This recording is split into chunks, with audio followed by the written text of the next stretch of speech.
मैं सिमरू माता शारदा, बैठे जीवा आए, कार्तिक मास की कथा लिखे कमल हर्षाए। नैमिषारण्य तीर्थ में श्री सूत जी ने 28,000 सनकादि ऋषियों से कहा, अब मैं आपको कार्तिक मास की कथा विस्तार पूर्वक सुनाता हूँ, जिसका श्रवण करने से मनुष्य के सभी पाप नष्ट हो जाते हैं और अंत समय में बैकुंठ धाम की प्राप्ति होती है। सूत जी ने कहा, श्री कृष्ण जी से अनुमति लेकर देवर्षि नारद के चले जाने के पश्चात सत्यभामा प्रसन्न होकर भगवान कृष्ण से बोली, हे प्रभु, मैं धन्य हुई, मेरा जन्म सफल हुआ। मुझ जैसी त्रिलोक सुंदरी के जन्मदाता भी धन्य है, जो आपकी 16,000 स्त्रियों के बीच में आपकी परम प्यारी पत्नी बनी। मैंने आपके साथ नारद जी को वह कल्प वृक्ष आदि पुरुष विधि पूर्वक दान में दिया, परंतु वही कल्प वृक्ष मेरे घर लहराया करता है। यह बात मृत्युलोक में किसी स्त्री को ज्ञात नहीं है। हे त्रिलोकीनाथ, मैं आपसे कुछ पूछने की इच्छुक हूँ। आप मुझे कृपा कार्तिक माह की कथा विस्तार पूर्वक सुनाइए, जिसको सुनकर मेरा हित हो और जिसके करने से कल्प पर्यंत भी आप मुझसे विमुख ना हो। सूत जी आगे बोले, सत्यभामा के ऐसे वचन सुनकर श्री कृष्ण ने हंसते हुए सत्यभामा का हाथ पकड़ा और अपने सेवकों को वहीं रुकने के लिए कहकर विलास युक्त अपनी पत्नी को कल्प वृक्ष के नीचे ले गई। फिर हंसकर बोले, हे प्रिय, 16,000 रानियों में से तुम मुझे प्राणों के समान प्यारी हो। तुम्हारे लिए मैंने इंद्र एवं देवताओं से विरोध किया था। हे कांते, जो बात तुमने मुझसे पूछी है उसे सुनो। एक दिन मैंने तुम्हारी इच्छा पूर्ति के लिए गरुड़ पर सवार होकर इंद्रलोक जाकर कल्प वृक्ष मांगा। इंद्र द्वारा मना किए जाने पर इंद्र एवं गरुड़ में घोर संग्राम हुआ और गोलोक में भी गरुड़ जी गौओं से लड़ी। गरुड़ की चोट से उनके कान एवं पूंछ कटकर गिरने लगे, जिससे 3 वस्तुएं उत्पन्न हुई। कान से तमाकू, पूंछ से गोभी और रक्त से मेहंदी बनी। इन तीनों का प्रयोग करने वाले को मोक्ष नहीं मिलता। तब गौओं ने भी क्रोधित होकर गरुड़ पर वार किया, जिससे उनके 3 पंख टूटकर गिर गए। इनके पहले पंख से नीलकंठ, दूसरे से मोर और तीसरे से चकवा चकवी उत्पन्न हुए। हे प्रिय, इन तीनों का दर्शन करने मात्र से ही शुभ फल प्राप्त हो जाता है। यह सुनकर सत्यभामा ने कहा, हे प्रभु, कृपया मुझे मेरे पूर्व जन्मों के विषय में बताइए कि मैंने पूर्व जन्म में कौन कौन से दान, व्रत व जप नहीं किए हैं। मेरा स्वभाव कैसा था, मेरे जन्मदाता कौन थे और मुझे मृत्यु लोक में जन्म क्यों लेना पड़ा। मैंने ऐसा कौन सा पुण्य कर्म किया था जिससे मैं आपकी अर्धांगिनी हुई। श्री कृष्ण ने कहा, हे प्रिय, अब मैं तुम्हारे द्वारा पूर्व जन्म में किए गए पुण्य कर्मों को विस्तार पूर्वक कहता हूँ, उसे सुनो। पूर्व समय में सतयुग के अंत में मायापुरी में अत्रि गोत्र में वेद वेदांत का ज्ञाता देव शर्मा नामक एक ब्राह्मण निवास किया करता था। वह प्रतिदिन अतिथियों की सेवा, हवन और सूर्य भगवान का पूजन किया करता था। वह सूर्य के समान तेजस्वी था। वृद्धावस्था में उसे गुणवती नामक कन्या की प्राप्ति हुई। उस पुत्रहीन ब्राह्मण ने अपनी कन्या का विवाह अपने ही चंद्र नामक शिष्य के साथ कर दिया। वह चंद्र को अपने पुत्र के समान मानता था और चंद्र भी उसे अपने पिता की भांति सम्मान दिया करता था। एक दिन वे दोनों कुश व समिधा लेने के लिए जंगल में गए। जब भी हिमालय की तलहटी में भ्रमण कर रहे थे, तब उन्हें एक राक्षस आता हुआ दिखाई दिया। उस राक्षस को देखकर भय के कारण उनके अंग शिथिल हो गए और वे वहां से भागने में भी असमर्थ हो गए। तब उस काल के समान राक्षस ने उन दोनों को मार डाला। चूंकि वे धर्मात्मा थे, इसीलिए मेरे पार्षद उन्हें मेरे बैकुंठ धाम में मेरे पास ले आए। उन दोनों द्वारा आजीवन सूर्य भगवान की पूजा किए जाने के कारण मैं दोनों पर अति प्रसन्न हुआ। गणेश जी, शिव जी, सूर्य व देवी, इन सब की पूजा करने वाले मनुष्य को स्वर्ग की प्राप्ति होती है। मैं एक होता हुआ भी काल और कर्मों के भेद से 5 प्रकार का होता हूँ। जैसे एक देवदत्त, पिता, भ्राता आदि नामों से पुकारा जाता है, जब वे दोनों विमान पर आरूढ़ होकर सूर्य के समान तेजस्वी रूपवान चंदन की माला धारण किए हुए मेरे भवन में आए, तो वे दिव्य भोगों को भोगने लगे। भगवान श्री कृष्ण आगे बोले, हे प्रिय, जब गुणवती को राक्षस द्वारा अपने पति एवं पिता के मारे जाने का समाचार मिला तो वह विलाप करने लगी। हा नाथ, हा पिता, मुझको त्याग कर तुम कहाँ चले गए? मैं अकेली स्त्री तुम्हारे बिना अब क्या करूं? अब मेरे भोजन वस्त्र आदि की व्यवस्था कौन करेगा? घर में प्रेम पूर्वक मेरा पालन पोषण कौन करेगा? मैं कुछ भी नहीं कर सकती। मुझ विधवा की कौन रक्षा करेगा? मैं कहाँ जाऊं? मेरे पास तो अब कोई ठिकाना भी नहीं रहा। इस प्रकार विलाप करते हुए गुणवती चक्कर खाकर धरती पर गिर पड़ी और बेहोश हो गई। बहुत देर के बाद जब उसे होश आया तो वह पहले की ही भांति करुण विलाप करते हुए शोक सागर में डूब गई। कुछ समय के पश्चात जब वह संभली तो उसे ध्यान आया कि पिता और पति की मृत्यु के बाद मुझे उनकी क्रिया करनी चाहिए जिससे उनकी गति हो सके। इसीलिए उसने अपने घर का सारा सामान बेच दिया और उससे प्राप्त धन से उसने अपने पिता एवं पति का श्राद्ध आदि कर्म किया। तत्पश्चात वह उसी नगर में रहते हुए 8 पहरों भगवान विष्णु की भक्ति करने लगे। उसने मृत्यु पर्यंत तक नियम पूर्वक सभी एकादशियों का व्रत और कार्तिक महीने में उपवास एवं व्रत किए। हे प्रिय, एकादशी और कार्तिक व्रत मुझे बहुत ही प्रिय हैं। इनसे मुक्ति, भुक्ति, पुत्र तथा संपत्ति प्राप्त होती है। कार्तिक मास में जब तुला राशि पर सूर्य आता है तब ब्रह्म मुहूर्त में उठकर स्नान करने व व्रत व उपवास करने वाले मनुष्य मुझे बहुत प्रिय हैं, क्योंकि यदि उन्होंने पाप भी किए हों तो भी स्नान व व्रत के प्रभाव से उन्हें मोक्ष प्राप्त हो जाता है। कार्तिक में स्नान, जागरण, दीपदान तथा तुलसी के पौधे की रक्षा करने वाले मनुष्य साक्षात भगवान विष्णु के समान हैं। कार्तिक मास में मंदिर में झाड़ू लगाने वाले, स्वास्तिक बनाने वाले तथा भगवान विष्णु की पूजा करने वाले मनुष्य जन्म मरण के चक्कर से छुटकारा पा जाते हैं। यह सुनकर गुणवती भी प्रतिवर्ष श्रद्धापूर्वक कार्तिक का व्रत और भगवान विष्णु की पूजा करने लगी। हे प्रिय, एक बार उसे ज्वर हो गया और वह बहुत कमजोर भी हो गई। फिर भी वह किसी प्रकार गंगा स्नान के लिए चली गई। गंगा तक तो वह पहुंच गई, परंतु शीत के कारण वह बुरी तरह से कांप रही थी। इस कारण वह शिथिल हो गई। तब मेरे दूत उसे मेरे धाम में ले आए। तत्पश्चात ब्रह्मा आदि देवताओं की प्रार्थना पर जब मैंने कृष्ण का अवतार लिया तो मेरे गण भी मेरे साथ इस पृथ्वी पर आए, जो इस समय यादव हैं। तुम्हारे पिता पूर्व जन्म में देव शर्मा थे, तो इस समय सत्राजित हैं। पूर्व जन्म में चंद शर्मा जो तुम्हारा पति था वह डाकू है, और हे देवी, तू ही वह गुणवती है। कार्तिक व्रत के प्रभाव के कारण ही तू मेरी अर्धांगिनी हुई है। पूर्व जन्म में तुमने मेरे मंदिर के द्वार पर तुलसी का पौधा लगाया था। इस समय वह तेरे महलों के आंगन में कल्प वृक्ष के रूप में विद्यमान है। उस जन्म में जो तुमने दीपदान किया था, उसी कारण तुम्हारी देह इतनी सुंदर है और तुम्हारे घर में साक्षात लक्ष्मी का वास है। जो कि तुमने पूर्व जन्म में अपने सभी व्रतों का फल पति स्वरूप विष्णु को अर्पित किया था, उसी के प्रभाव से जन्म में तुम मेरी प्रिय पत्नी हुई हो। पूर्व जन्म में तुमने नियम पूर्वक जो कार्तिक मास का व्रत किया था, उसी के कारण मेरा और तुम्हारा कभी वियोग नहीं होगा। इस प्रकार कार्तिक मास में व्रत आदि करने वाले मनुष्य मुझे तुम्हारे समान प्रिय हैं। दूसरे जप, तप, यज्ञ, दान आदि करने से प्राप्त फल कार्तिक मास में किए गए व्रत के फल से बहुत थोड़ा होता है। अर्थात कार्तिक मास के व्रतों का 16वां भाग भी नहीं होता। इस प्रकार सत्यभामा भगवान श्री कृष्ण के मुख से अपने पूर्व जन्म के पुण्य का प्रभाव सुनकर बहुत प्रसन्न हुई।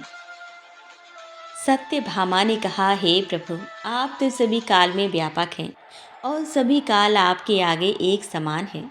फिर यह कार्तिक मास भी सभी मासों में श्रेष्ठ क्यों है? आप सब तिथियों में एकादशी और सभी मासों में कार्तिक मास को ही अपना प्रयोग क्यों कहते हैं, इसका कारण बताइए। भगवान श्री कृष्ण ने कहा, हे भाविनी, तुमने बहुत अच्छा प्रश्न किया है। मैं तुम्हें इसका उत्तर देता हूँ, ध्यान पूर्वक सुनो।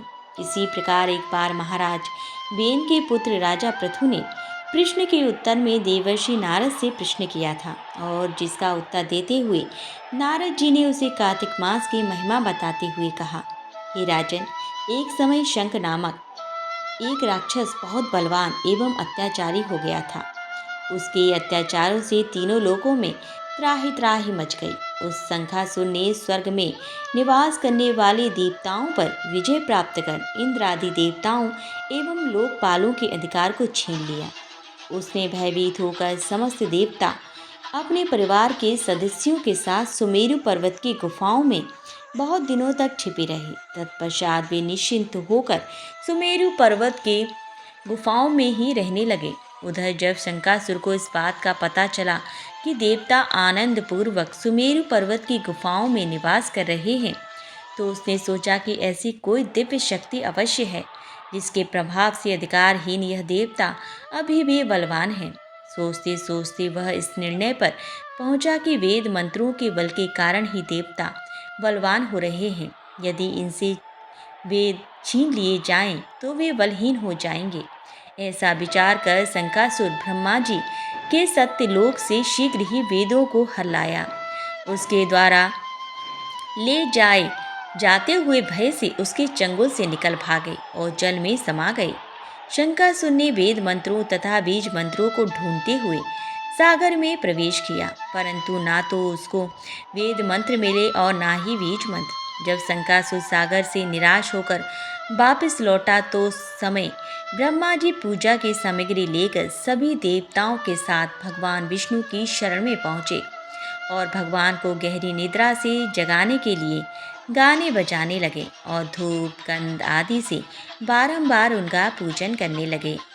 धूप दीप नैवेद्य आदि अर्पित किए जाने पर भगवान की निद्रा टूटी और वह देवताओं सहित ब्रह्मा जी को अपना पूजन करते हुए देखकर बहुत प्रसन्न हुए तथा कहने लगे, मैं आप लोगों के इस कीर्तन एवं मंगलाचरण से बहुत प्रसन्न हूँ। आप अपना अभिष्ट वरदान मांगिए, मैं अवश्य प्रदान करूँगा। जो मनुष्य अश्विनी शुक्ल के एकादशी से देवोत्थान एकादशी तक ब्रह्म मुहूर्त में उठकर मेरी पूजा करेंगे, उन्हें तुम्हारी ही भांति मेरे प्रसन्न होने के कारण सुख की प्राप्ति होगी। आप लोग जो पाद्य अग्र आचमन और जल आदि सामग्री मेरे लिए लाए हैं, वे अनंत गुणों वाली होकर आपका कल्याण करेगी। शंकासुर द्वारा हारे गए संपूर्ण वेद जल में स्थित हैं। मैं सागर पुत्र शंकासुर का वध करके उन वेदों को अभी लाए देता हूँ। आज से मंत्र बीज और वेदों सहित मैं प्रतिवर्ष कार्तिक मास में जल में विश्राम किया करूँगा। अब मैं मत्स्य का रूप धारण करके जल में जाता हूँ। तुम सब देवता भी मुनीश्वरों सहित मेरे साथ जल में आओ। इस कार्तिक मास में जो श्रेष्ठ मनुष्य प्रातःकाल स्नान करते हैं, वे सब यज्ञ के अव्रत स्नान द्वारा भली भांति नहा लेते हैं। हे देवेंद्र, कार्तिक मास में व्रत करने वालों को सब प्रकार से धन, पुत्र पुत्री आदि देते रहना और उनकी सभी आपत्तियों से रक्षा करना। हे धनपति कुबेर, मेरी आज्ञा के अनुसार तुम उसके धन धान्य की वृद्धि करना, क्योंकि इस प्रकार का आचरण करने वाला मनुष्य मेरा रूप धारण करके जीवन मुक्त हो जाता है। जो मनुष्य जन्म से लेकर मृत्यु पर्यंत विधि पूर्वक इस उत्तम व्रत को करता है, वह आप लोगों का भी पूजनीय है। कार्तिक शुक्ल पक्ष की एकादशी तिथि को तुम लोगों ने मुझे जगाया है, इसलिए ये तिथि मेरे लिए अत्यंत प्रतिदायनी और माननीय है। हे देवताओं, यह दोनों व्रत नियम पूर्वक करने से मनुष्य मेरा सानिध्य प्राप्त कर लेते हैं। इन व्रतों को करने से जो फल मिलता है वो अन्य किसी व्रत से नहीं मिलता। अतः प्रत्येक मनुष्य को सुखी और निरोगी रहने के लिए कार्तिक महात्म्य और एकादशी की कथा सुनते हुए उपयुक्त नियमों का पालन करना चाहिए। नारद जी ने कहा, ऐसा कहकर भगवान विष्णु मछली का रूप धारण करके आकाश से जल में गिरे। उस समय विंध्याचल पर्वत पर तप कर रहे महर्षि कश्यप अपनी अंजलि में जल लेकर खड़े थे। भगवान उनकी अंजलि में जा गिरे। महर्षि कश्यप ने दया करके उसे अपने कमंडल में रख लिया। मछली के थोड़ा बड़ा होने पर महर्षि कश्यप ने उसे कुएं में डाल दिया। जब वह मछली कुएं में भी ना समा सकी तो उन्होंने उसे तालाब में डाल दिया। जब वह तालाब में भी ना आ सकी तो उन्होंने उसे समुद्र में डाल दिया। वह मछली वहाँ भी बढ़ने लगी। फिर मत्स्य रूपी भगवान विष्णु ने इस शंकासुर का वध किया और शंकासुर को हाथ में लेकर बद्री वन में आ गए। वहाँ उन्होंने संपूर्ण ऋषियों को बुलाकर इस प्रकार आदेश दिया, मुनीश्वरों, तुम जल के भीतर बिखरे हुए वेद मंत्रों की खोज करो और जितनी जल्दी हो सके उन्हें सागर के जल से बाहर निकाल लाओ। तब तक मैं देवताओं के साथ प्रयाग में ठहरता हूँ। तब उन तपोदल संपन्न महर्षियों ने यज्ञ और बीजों सहित संपूर्ण वेद मंत्रों का उद्धार किया। उनमें से जितने मंत्र जिस ऋषि ने उपलब्ध किए वही उन बीज मंत्रों का उस दिन से ऋषि माना जाना लगा। तदनंतर सब ऋषि एकत्र होकर प्रयाग में गए। वहाँ उन्होंने ब्रह्मा जी सहित भगवान विष्णु को उपलब्ध हुए सभी वेद मंत्र समर्पित कर दिए। सब वेदों को पाकर ब्रह्मा जी बहुत प्रसन्न हुए। उन्होंने देवताओं और ऋषियों के साथ प्रयाग में अश्वमेध यज्ञ किया। यज्ञ समाप्त होने पर सब देवताओं ने भगवान से निवेदन किया, देवादिदेव जगन्नाथ, इस स्थान पर ब्रह्मा जी ने खोए हुए वेदों को पुनः प्राप्त किया है और हमने भी यहाँ आपके प्रसाद से यज्ञ भाग पाए हैं। अतः यह स्थान पृथ्वी पर सबसे श्रेष्ठ पुण्य की वृद्धि करने वाला एवं भोग तथा मोक्ष प्रदान करने वाला हो। साथ ही यह समय भी महा पुण्यमय और ब्रह्मघाती आदि महापापियों की भी शुद्धि करने वाला हो तथा तय स्थान यहाँ दिए हुए दान को अक्षय बना देने वाला भी हो, यह वर दीजिए। भगवान विष्णु बोले, देवताओं, तुमने जो कुछ कहा है वह मुझे स्वीकार है। तुम्हारी इच्छा पूर्ण हो। आज से यह स्थान ब्रह्म क्षेत्र के नाम से प्रसिद्ध होगा। सूर्यवंश में उत्पन्न राजा भागीरथ यहाँ गंगा को ले आएंगे और वह यहाँ सूर्य कन्या यमुना से मिलेगी। ब्रह्मा जी और तुम सब देवता मेरे साथ यहाँ निवास करो। आज से ये तीर्थराज के नाम से विख्यात होगा। तीर्थराज के दर्शन से तत्काल सब पाप नष्ट हो जाएंगे।